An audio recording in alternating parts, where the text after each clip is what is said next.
Welcome to the Strolling Through Lockdown event. The purpose of this event is that we're going to share our experiences of walking during the pandemic lockdown period and maybe think about how our attitudes to walking have changed. Maybe we've made new discoveries on our local patch. Maybe we've got new perspectives on our local area, on life, who knows. So the idea is to have a little chat and see what comes out of it. Myself, Craig from Cottage and Sally from Seafield Environmental Group have got walks that we are going to share. And hopefully we will hear from our other participants as well, maybe how walking has impacted them during this weird COVID-19 period. I also had the idea, guys in the room, that we would try to maybe jot down some ideas. So me and Sally, when we're talking, we will be writing down some words that stand out, maybe some interesting phrases. And the idea is that maybe later I can create some sort of artwork that sums up walking during lockdown. And so maybe we've got pictures as well, we can combine them in. And just to see those words that are coming out of our mouths, you know, maybe it could be an interesting experiment to see what it has meant to us. So we will be trying to write some stuff down as we go, and we'll share it with you, and we'll share it on social media later on as well, somewhere down the week once I put it all together. So that could be quite interesting to see what phrases we use, and maybe the same ones will come out again and again. So I think that we're going to start with Sally's walk. So I'm going to try and share my screen. Sally, are you ready to go? Yes, my presentation. Give me 2 seconds. I have a script because I will forget for sure. Okay, guys, can you see that presentation up there? Yes. Perfect. Okay, So Sally, when you're ready now, to go, just give me a shout whenever you want to move on and we can skip on. So that's the first slide, yes. So my name is Sally Walsh and I'm a member of the Seafield Environmental Group. I felt very lucky and grateful for being here with you all and joining tonight's team of sharing experiences and discoveries during the lockdown, which I would like to share with you. So I said I felt very lucky because, as many of us understand, how the virus devastatingly caused havoc in the world. Perhaps some of you here, like me, knew someone who was badly affected by the virus. A friend of mine who was living with me temporarily contracted the virus and was in the ICU since March. When my friend contracted the virus, I was staying with my daughter, and I have been here ever since March. However, all my friends' family who was in the ICU lives in the US. So I was very worried about my friend at the time. So the news of death, every day feeling anxious and worrying about family and friends, has an emotional and mental impact on anyone. What kept me sane, basically, kept me from breaking down, was going out for a walk along Seafield coastal path. It takes me probably 15 minutes walk, and I'm there, just like right on your doorstep. Hence the title of my presentation. Second slide, please. With all the uncertainties in the world, in this place, I felt some assurance. I can turn up at any given time in a day and it's there. It never disappoints. For me, it's like an escape from all the noise of the pandemic. The walk towards Seafield Tower was the highlight of my day. I read up about the tower and discovered many historical events linking to the tower. So every walk towards the tower was like walking back in the past. It changed my whole walking perspectives as I walk along here. Adding to that was the magnificent surroundings that filled all my senses, makes it all into one happiness. It was a natural high for me. Third slide, please.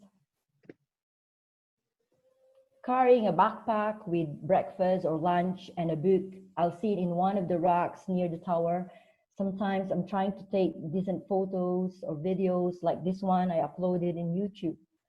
I just love the scenery and the sound of nature here, so calming and relaxing.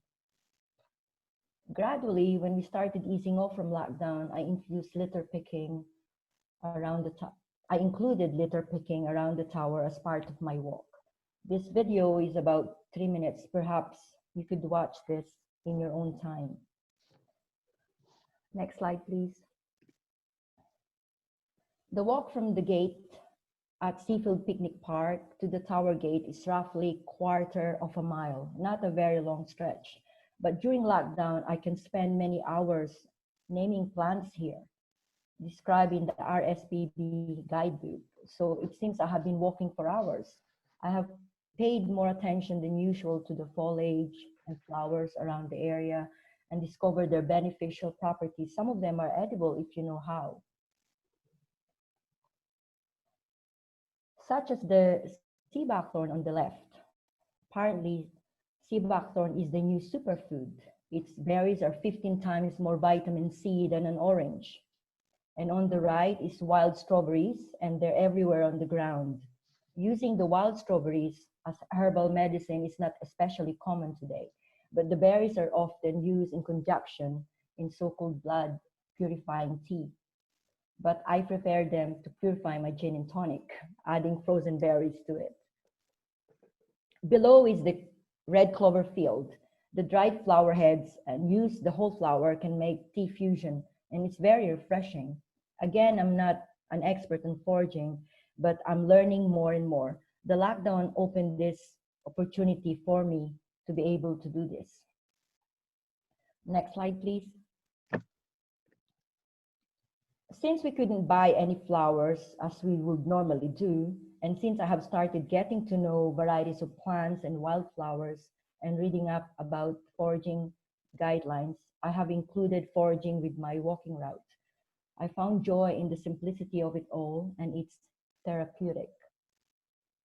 On the left is the marram grass flowers with some seashells I pick up on the beach. I was walking along Seafield Beach one day and litter picking at the same time. It was a scorching day and I needed a rest. So I sat on the sands and noticed behind me was these grasses swaying away with no care in the world. So an idea came to mind, and that was the idea, flower arranging. On the right are varieties of wildflowers. They were found dotted along the path, and a bunch of them in a clear glass vase. It's perfect, and it's great for fragnancing your room as well. Below is the green alkanet. I saw a bunch of them near the shore, and just love those blue-purple flowers, and it's very attractive in its simplest arrangement. Next slide, please, Craig. Thank you. Why the 5 Coastal Path and Seafield Beach? Well, the Seafield Environmental Group have been organizing beach cleanup since 2004, and at least 3 times a year we do the beach cleanup. So we organized the beach cleanup on the 22nd of March, but unfortunately it was canceled. This particular area is very popular with barbecue litters. So it was very disappointing that we couldn't really do our beach cleanup in March. And I have been really dreading the amount of litters that will now accumulate there during the lockdown. So eventually, we could go out once, then twice a day to exercise and shop for essentials. So as much as I can, especially if the weather permits, I'll go out and take walk to Seafield with my backpack and litter picker on hand. Later, some volunteers came along, so it eases that feeling of isolation, and some normality was back at least. Some people started coming back to the beach and walking along the path, but the litters have increased, as you can see here. So I made this 1-minute video, and as I watched the world go by. So I don't know if Craig could actually click that on for me. It's just 1 minute. So as you watch this video, it seems nothing was happening in the world. I have lost count on how many lives have been lost from the virus. I don't know how I would have coped during the lockdown without Seafield Beach and the coastal path. Earlier, I said I'm very grateful for having this place right on my doorstep, a nature's gift, and I never take it for granted. And by the way, my friend was discharged last month and recovering and staying in my house and will fly back to the US first week in September. So thank you all for listening and bearing with me. If you like any information regarding the presentation, please contact me or Craig. We'll be happy to answer your questions. Thank you. I think the details is on the next slide. Please, Craig, thank you.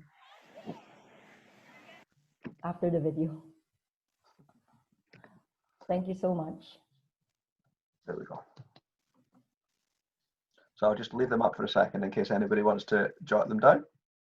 Thank you, Sally. That was really good. Thank you.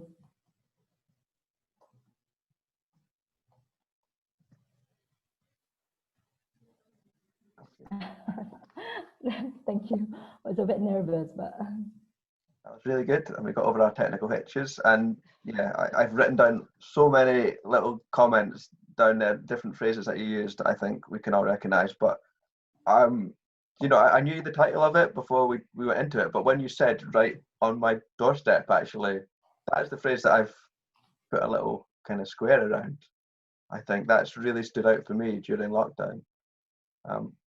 I don't know if anybody else has got any comments for Sally or any questions. yes, yes, ask away. Not really a question, just an observation, really, how a very personal connection you have with that area. And I know you've delved a lot into the history of the tower as well, and how personal it's become for you, and with that particular stretch of beach. And as you say, just quarter of a mile, but a whole world. And much admiring the research you've done on the wildflower as well. And I think that's been one of the benefits of lockdown, isn't it? A bit more time to spend where we would ordinarily have brushed by things. We're now stopping and looking. And I wonder if you could say a bit more about perhaps that aspect, that connection. Yes, connection, definitely. I've never really, when you're walking along, you just look around the scenery, but you never really stop and say, oh, look at the flower, you just knew it's a flower there, but you never really, get to know it. Mm. That's why I said that it's like meeting new friends, Mm-hmm. Because a whole different outlook when you look at the flowers. You don't see as just as a flower, it has, it has talent, it has skill, like any person that you will meet. Yeah. So now that life has picked up a little bit and we're heading, towards a future that might be different to how it was, how has this period then, in this connection with this particular area, how will it stay with you? How will you protect it going forward so that it doesn't get lost again?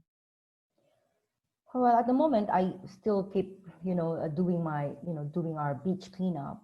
But obviously, yeah. So hopefully, I will campaign more for more volunteers to come along, and I'm actually doing my constitution at the moment, so we can do more activities on the area, not just walking, but using the whole area as a well-being and for health benefits as well. Especially right now in the world, we don't have the same facilities as we have here in Scotland. I mean, some people are really have no coastal path, not even seas. So just to promote more of it to people and encourage them that it's really beneficial for their mental health, for physical being. Yes. Yeah. So that sounds like a wonderful plan. Mm-hmm. Yes, thank you, Beverly. Thank you. Yes.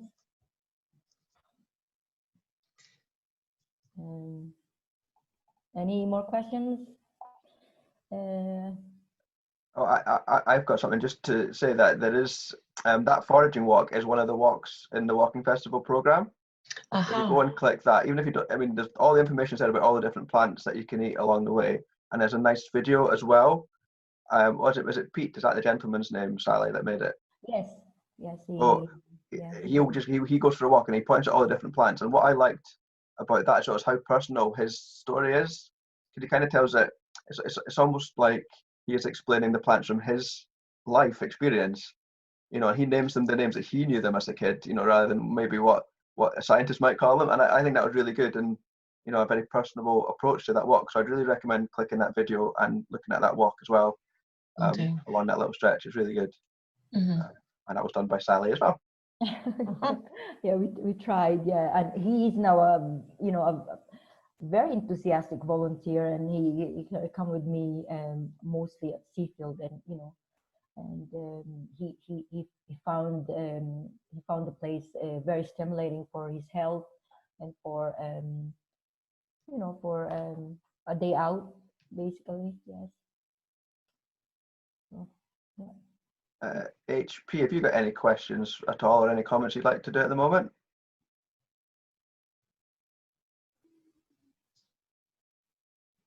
Okay, you're just on mute, but Yeah. don't worry if not, that's fine.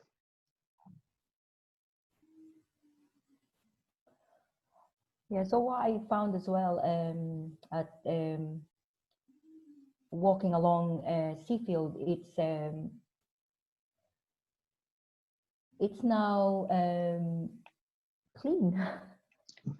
Yes, I mean, you will see some litter there and then, but for the last, oh God, since 2004, I saw the changes, and I think people are acknowledging that, they're valuing it, and that's really encouraging, and so for people who's walking and trying to to feel good about their mental health, the worst thing you could possibly see is a bunch of litter dotting around the coastal path. But when you're actually walking along the path, it actually stimulate your well-being. For a few minutes, probably, hopefully, for some people will actually see the difference when after their walk. They can reflect on it when they go home and notice what they saw on along the coastal path. And so. One of the other phrases I wrote down that you said was that it never lets you down. I thought that was nice, and I think that comes across. And when you speak about it, you can definitely hear that you've got a good relationship with this place. Yes, very personal actually. Because during lockdown, Craig, all the shops are closed. You want to go for a coffee, you want to go TK Maxx and the high street, but they're all closed. So you were let down. Yeah. And but you go to Seafield Beach or along the coastal path there, it never lets you down. You'll turn up at any given time, and it's open. It's there, it's performing itself, it's probably full of flowers right now, and it's always different every day. You'll go there, and the breeze will be different, and the sound of the birds and the scenery is just totally different all the time. It depends how the sun is shining. It could be cloudy, but it's still very beautiful. Beautiful. Yeah, that was really good, and yeah, really enjoyed that. Fantastic. Well done. Thank you, Sally. So I guess we'll move on to what I've got to say. So, same course, different location, I think. Forward to that, Craig. Let me try and share my screen now. Sally, if you could write down anything that you think needs to be written down for us, that'd be great. Thank you. Right, here we go.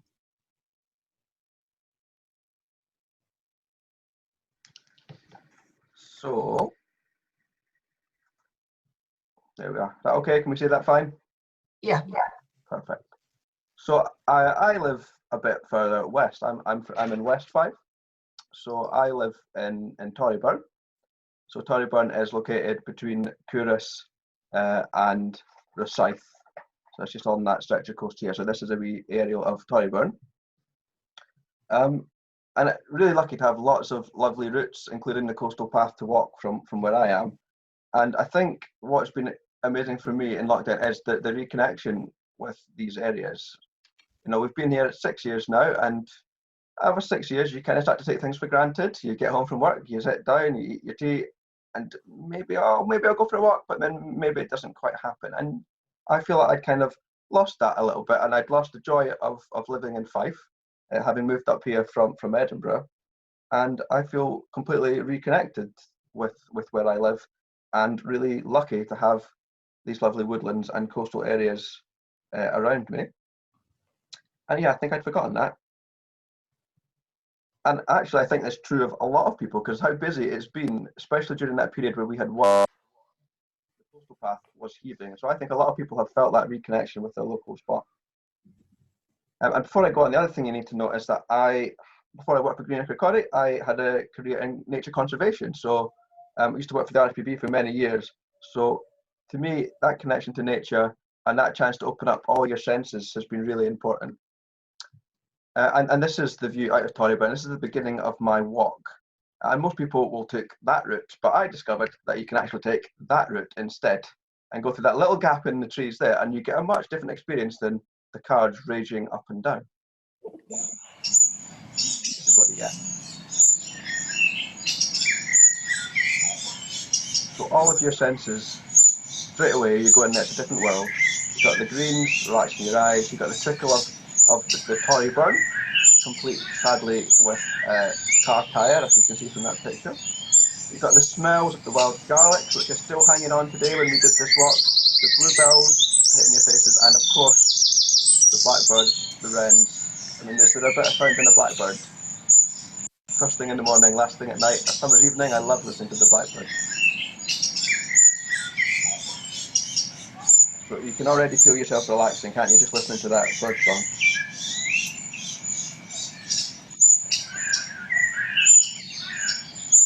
Away from news reports, away from your phone, stories of naughty politicians and their aides, back to relaxation.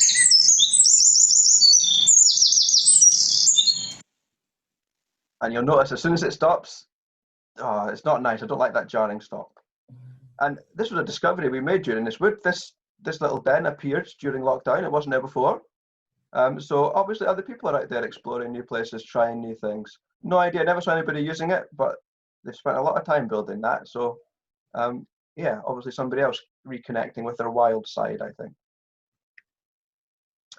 Continue on, you come out the other side of the woodland and a little stretch on the road, sadly, but round the corner you suddenly find yourself in open farmland. And again, a completely different experience and another fully sensory one.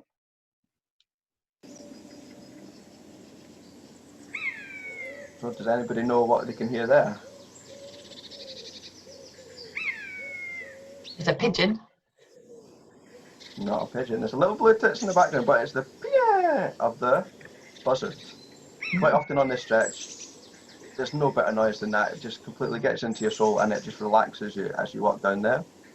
You'll also hear on this stretch, not quite so pretty, a bit more in your face. Any ideas, Sally?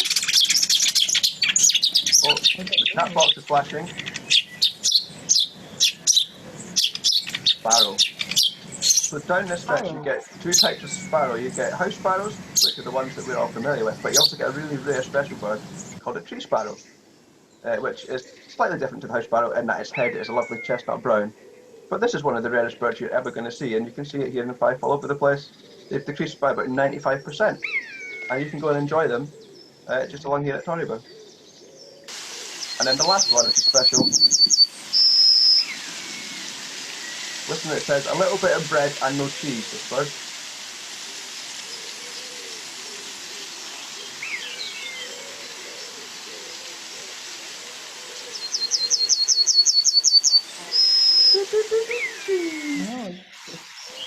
And again, it's a bird I hadn't heard until I moved here. It's a yellow hammer, so a beautiful yellow bird. So if you hear that, a little bit of bread and no cheese. That's apparently what that bird is saying to you. And again, it's not that common. The numbers are going down. Farmland birds are struggling, and yet you can walk and you get this cacophony of amazing sounds just round the corner. Anybody getting that? And as you continue down this stretch, there are a few interesting artifacts there. So there's the old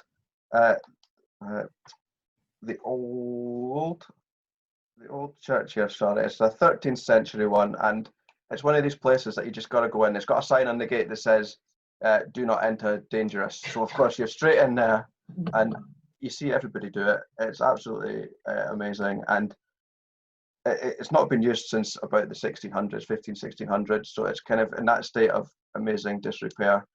And there's some gravestones in there from the 1600s with awesome trade symbols on them, and it just is that beautiful old graveyard vibe about it. It's just a nice chilled out place to go and sit and relax and enjoy the birds and being amongst the green. Cheerful. Continue down the hill and you're at the coastal path, and again, different. Your senses are hit by something completely different again. So you've got the lovely smell of the sea and the salt and the seaweed coming in. You've got these amazing houses on that stretch of path as well that are just nice to have a little nosy in at. The Witch's Tower, that one there's called in the top right, and the Gardener's Cottage. You can't quite get in to see this view, but that's inside the Gardener's Cottage garden, which is absolutely phenomenal, laid out formal garden. Really amazing places. And of course, the sounds again. Love this at night time when I'm out in the garden, just as the sun's going down, you get the curlews. And you can add to that the noisy oyster catchers.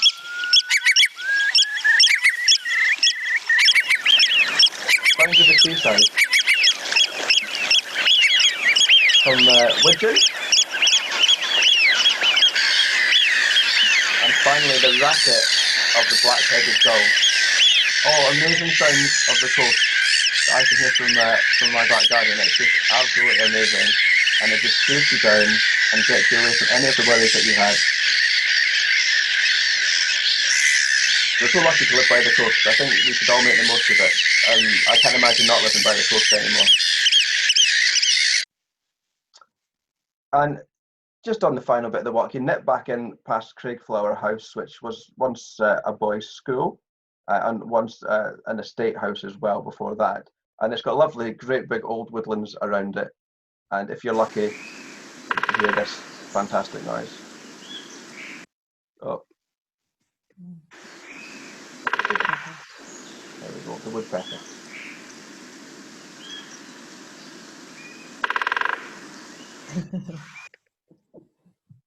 And my final slide, I think actually echoes some of what Sally was saying towards the end of her talk there, is that it's never the same. It's always different every time I do that walk. So you can see the power station chimney just jutting up in each of these pictures. That's in that one somewhere too. And yeah, the sea's always different, the sky's always different. It always smells different. You know, sometimes it's really seaweedy, sometimes it's not so much. And yeah, no matter what the weather, it always is beautiful. And I think what's been really important during lockdown as well was that sense of space, being able to look out over that expanse and not feel hemmed in. You know, I feel really lucky to have that, because I think, you know, living in a tenement in Edinburgh must be a completely different experience than living here in Fife, where I've got that element of space and I can escape and get away from it all. So yeah, I think that's exactly what Sally was trying to get at towards the end as well. That's what you feel at Seafield as well. Mm-hmm. So yeah, I think we are very lucky to live where we live and to have that that option. And it's been really important, just that reconnection with nature. So that's the end point. Thank you very much. So yeah, does anybody have any comments or thoughts off the back of that one? Yeah, as somebody who has struggled a bit to get out walking again, you said that it was so easy after coming to Fife to come home, have your tea and not go out. What was it that eventually, you know, kicked you in the backside and got you walking regularly again, Craig? You know, I think, as bad as it sounds, it was being told that you can't go out except for that 1 hour. And it's ridiculous, isn't it? But I mean, you know, it's and I think possibly as well, working from home, being stuck inside all day with it right there, you know, out the window as well, possibly had something to do with it. And maybe as well, having worked in conservation, nature became a little bit like work in a way, you know. And when you came home, you've been thinking about wildlife, nature all day. You've been out. Yeah, I was lucky enough to have spent a lot of my day outside in my job, so maybe I didn't need it as much as I needed it now, possibly. And yeah, it felt completely different than it would have done, I think, in my previous line of work where I would be outside anyway. So I think yeah, a mixture of those things. But I think being told you can't go out, I think that made a lot of people want to go out, strangely enough, because that place was so busy. So we met a woman the first week of lockdown going, it's like Sauchiehall Street down there on the coastal. And yeah, it was, and I think it's quieting down a bit, but I think a lot more people were using it, a lot more cyclists, and I hope a lot of people feel that I'm lucky to live in Torryburn or Tourist or Kirkcaldy, wherever. I think we've got access to this great thing, and we should use it more and be more proud of it. And yeah, I think it's great. Yeah, I mean, I've you know, at Seafield Beach, I've never seen those amount of people on the beach on phase 1. You know, when we have to, you know, after phase 1, I mean, it was. I'm happy for them to come along, but it was packed, you know, and the amount of litters they've left was unbelievable. So that's the only downside of it. But yes, so I think many people in Kirkcaldy had appreciated this time around how the lockdown, you know, made them feel, you know, that you can only go to your local area and you could never leave the country, go to Spain or other countries. So I think they have much more appreciation this time around. Yeah.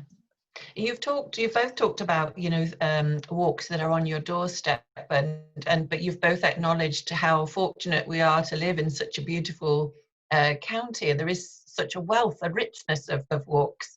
So, Craig, how do you decide what walk you're going to do? You know, where you're going to go, where you're going to start?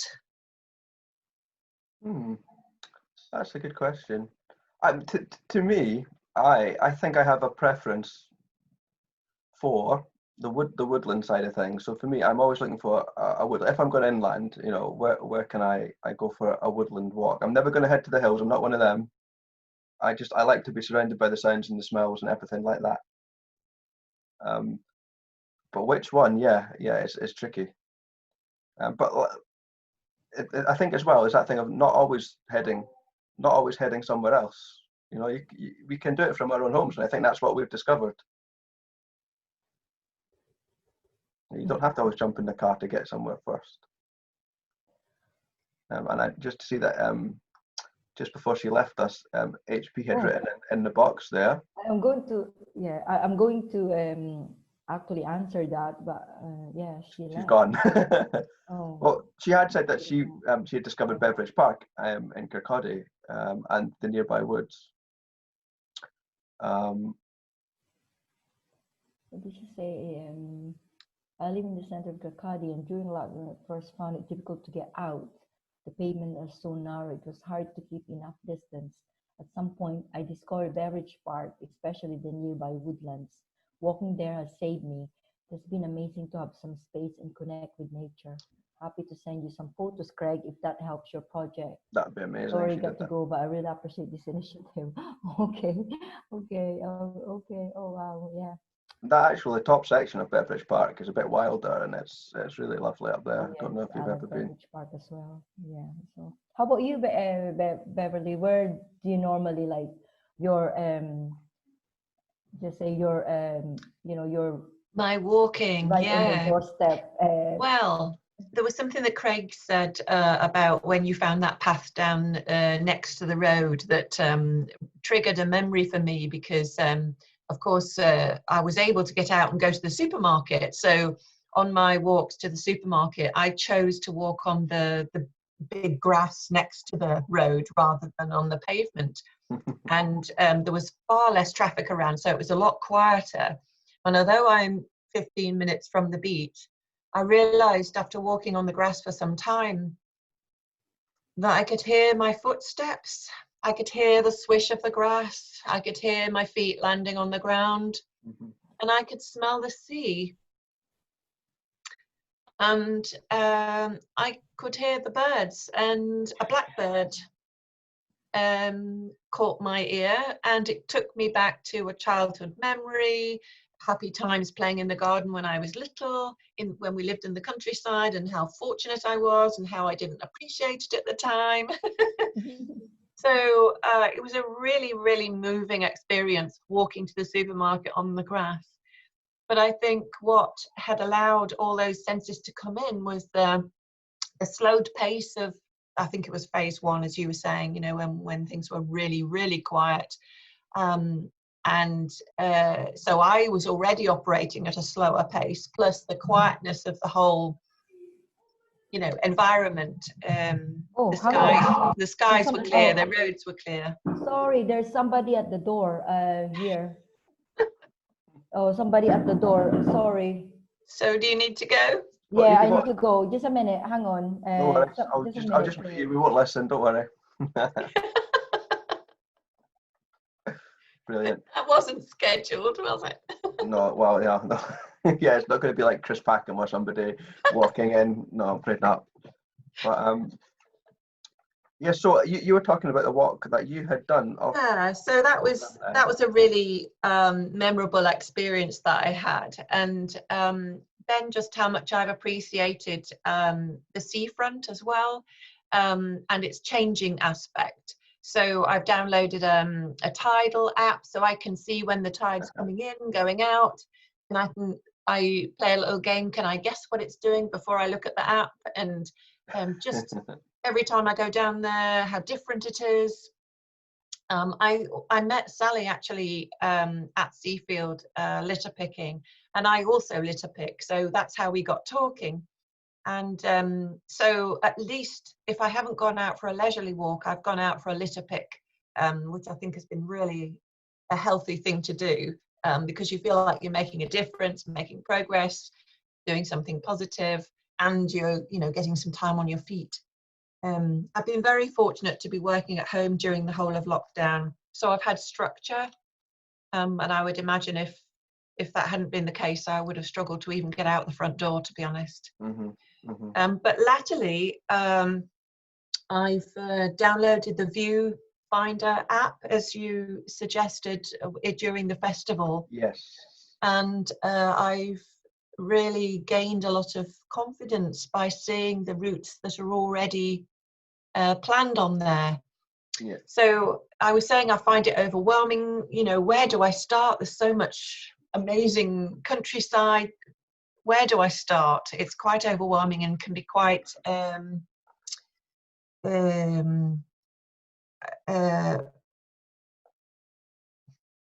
I don't know the quite word really, but it actually stops me from getting out because there's so many options. Yeah, like overwhelmed with places you could go, sort of. Exactly. Yeah. So actually finding that app and seeing the routes already on it and how easy it was just to follow one. So were you able to navigate along with the app as you were going? That's what I did today, yes. Perfect. So I did the circular route around Dunakia Park and the River Orr and back from Thornton. And it was much longer than I had anticipated. But nevertheless, it was a truly wonderful, luscious walk. And so, you know, feeding my soul to be actually out on my own. It was very quiet. And like you were saying earlier, I was at times just around the corner from some kind of recycling centre or just around the corner from the A92 and so on and so forth. And yet I was also in this paradise of flowing river and, you know, waving weeds and all the rest of it. And so it was just lovely. Well, they're not weeds, are they, nowadays? They're wildflowers. Yeah, they've been upgraded. Yeah, well, Fife are very good actually. The council are very good with the wildflowers actually. And I noticed when we were out walking today, I did that route we just talked about again. A lot of the farmers seem to have been planting wildflowers around the edge of their fields around here. So I assume it's some sort of agri-environment. They're getting paid to plant these for the benefit of bees and things and butterflies. Yeah, so, good for them. Yeah. Although I have to say, Craig, I was really worried by the lack of bird song. Do birds not really chirp very much on a hot summer's day? Well, we are getting towards the kind of end of the breeding season. So I actually did notice that, because I was thinking about that first slide that I made before I did the walk today, and it wasn't like there wasn't wrens and blackbirds singing today. But I think it's just the end of the breeding season. So everything's done it. They've done the business. They've got their chicks off the nest, and there's not so much reason now to be singing, because it's all about holding down that territory. So I think if you'd done that walk a month ago, even, or maybe even a couple of weeks ago, you would have heard a bit more bird song. Okay. But yeah, I got a bit sad actually when there wasn't so much bird song like you. I was like, no, that's it for another year. Yeah. And I was looking out for bees and butterflies. There was, half a dozen butterflies. Well, it's go time for them, isn't it, at the moment? Because all those flowers are just there. The flowers were gorgeous. Yes, yeah. So that's boosted my confidence, and I got home and immediately looked at how I could get more out of that app. Mm-hmm. So you can download the full OS maps, can't you, and go further afield. Yeah. But I mean, yeah, the more you download, the more it generally costs. At least it's quite good that you can just have a go for free, isn't it? I think that's obviously the plan. There's a link, I think I put it in the program, towards the end of the program, where Alex from the Ramblers has shared about 20 plus walks around Kirkcaldy. Mm-hmm. I said to him, can I get some walks? And he sent me all these, and I was like, well, can I just get you 5 favourites, please? Because that's a lot of walks. So yeah, so that if you've got and they're all on View Ranger, so that I check that out if you haven't already. There's loads and loads, and they leave them I out. can see that. Brilliant. Yeah, so it's good that we can have that and we can keep it, and it'll be up on our website for as long as we can, really, I think. I had no idea there was such a good network of core paths around. I'm really keen to start there, really. There's my project, walking around my local area core paths. Why not? Just to get to know the local area a bit more. And then I can always go further afield at some point later. And I was curious about the walking groups that are already existing in the area as well. Because I have sort of antipathy around joining a big group walk. So I was wondering if there was any way of hooking up with, like-minded walking people who would want to come out. I mean, again, I think I was learning as I was putting that together of the walking groups. I tried to put a link for each of them at the back of the program there.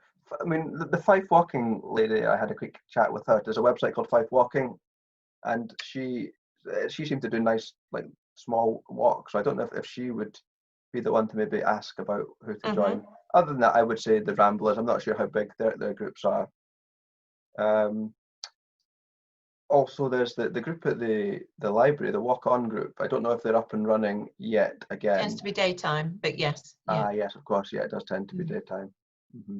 Yeah, so I think probably Fife Walking and the Ramblers would be the ones I would investigate. Thank you. Yeah, that would probably be what I would do. Yeah.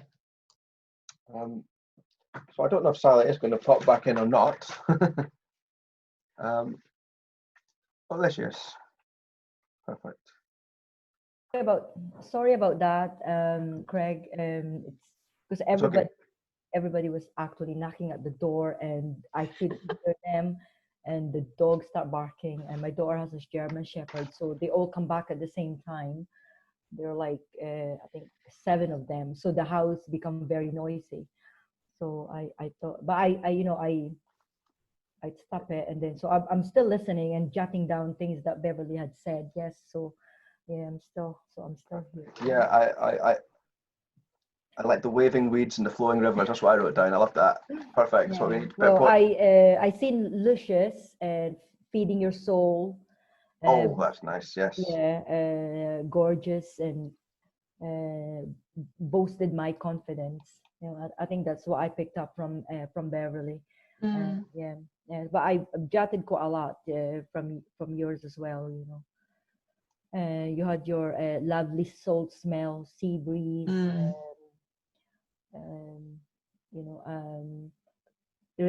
Connecting back to your childhood. Something, Yes. yeah, something like that. You know, so you just, you know, the connecting back to your childhood. One thing actually, yeah, that kind of occurred to me when I was thinking about mine and just Beverly talking just now was, yeah, how we all just are so sight obsessed. We always use our eyes a lot, and we're always looking at phones and screens and whatever. But actually opening up those other senses, weird things can happen, you know. And like you, that blackbird taking you right back. Just that smell as well takes me to many happy places. The smell of the sea, you know, it takes me up to the highlands and the islands up there, you know, and many happy times. And yeah, I think we do need to use the rest of our senses more, and that nature makes you do it. Being out walking makes you do that. I did think, no, that the next step would be for you to take your shoes off when you walk on the shoes and socks off when you walk on the grass down the side there. Then you've got the full lot. Walk barefoot. Well, apparently you could get like there's a magnetic field when you're walking, so you actually get the energy of the well, apparently it's a theory. So you can get the energy from the ground, and it goes up to your, you know, to your body, you know, some things like that. But you know, I mean, magnetic field or not, I mean, walking on the beach barefoot or grass, you know, it always feels good, you know. You're literally connected to it then, aren't you? I mean, that's it. Yeah. So yeah, do you feel, well, both of you now, do you feel like your attitude to walking has changed? And do you think other people's attitude to walking and being outdoors has changed during this period of enforced lockdown? Oh, for sure. It changes everything. Now I don't even, not just walking, you know, you look around you and, you know, you say, oh, I know that plant now, you know. It's like when you're walking, recognize the plant. It's not just a plant or a tree or a flower. You actually have a name for it now, you know. And that's my discovery during lockdown, learning more about the nature, you know. So that's my discovery. I wrote down learning during your talk as well. Yeah, Sally. I was also rediscovering. So you talked about discovering. I was rediscovering. So I'm challenging myself to remember the wildflowers names that I knew and the trees that I knew at one time. So I think, you know, reconnecting as well as connecting is relevant. And from what I gather, the outdoors has been, or access to the outdoors has been really motivational and inspirational for people to start changing their life journeys as well. I was listening to a program on the radio today, people moving from the city to the country. Apparently it's the busiest estate agents have been for many a year with these migrations out to the country. And the estate agent representative was saying, people aren't saying, I want a 3-bedroom house in the country. They're saying, I want access to local walks. That's the first thing they're saying. So yeah, I think walking has made a huge impact. And access to the garden, you know, even if you can't get walking for whatever reason, having a garden you can wander around in and connect has become really important. And long may that continue. I hope, you know, there's enough structural changes, working from home, you know, changes in the way that we shop and go about our general day-to-day, so that we can maintain that as well. Yeah, I think there's an awareness. What happened? I think there is a new awareness, during lockdown that we can reflect on, because during lockdown we couldn't go out and we can only look out the window, and then we were wondering, we wonder when are we going to go out, you know. And you know, I've never even looked at that tree outside my window before, you know, all that kind of thing. So there's so many things going on, you know, being mindful about what's going on outside, because you were outdoor for 6 weeks. You were in, and I think initiatives like both of yours, the Seafield Environmental and the Greener Cottage, will give people something to hook into that's a safe access point for all of that as well. Yeah, and camping, we know, is another thing that's really taken off this year as well, isn't it? That people are using their holiday time to spend more time in this country as well, for for better or for worse. If you've Yeah. read all the news about it, but still, people Yeah, are staying and accessing it. Yeah, perhaps for the first time, which is wonderful. yeah. So Scotland has a great outdoor. So they are actually just came back from camping from up the Highlands. So I can't wait to hear all about it. Yeah. Okay. I do need to go. I've got another Zoom thing at 8. Sally, you and I really need to get together and have an ice cream sometime. Of course, I know. I think you might be doing it on the beach. Yeah. Yeah, that would be lovely. Thank you, Beverly. Yeah, thank you to Craig. You know, I've jotted down things, so I will email you all the words that I've heard. Thank you for listening to me. Thank you. Oh, it's been an absolute pleasure. It's been really good. Thank you so much for coming to the Walking Festival. Thank you so much. Nice to meet you, Craig. Bye bye for now. See you later. Bye bye. Bye, Sally.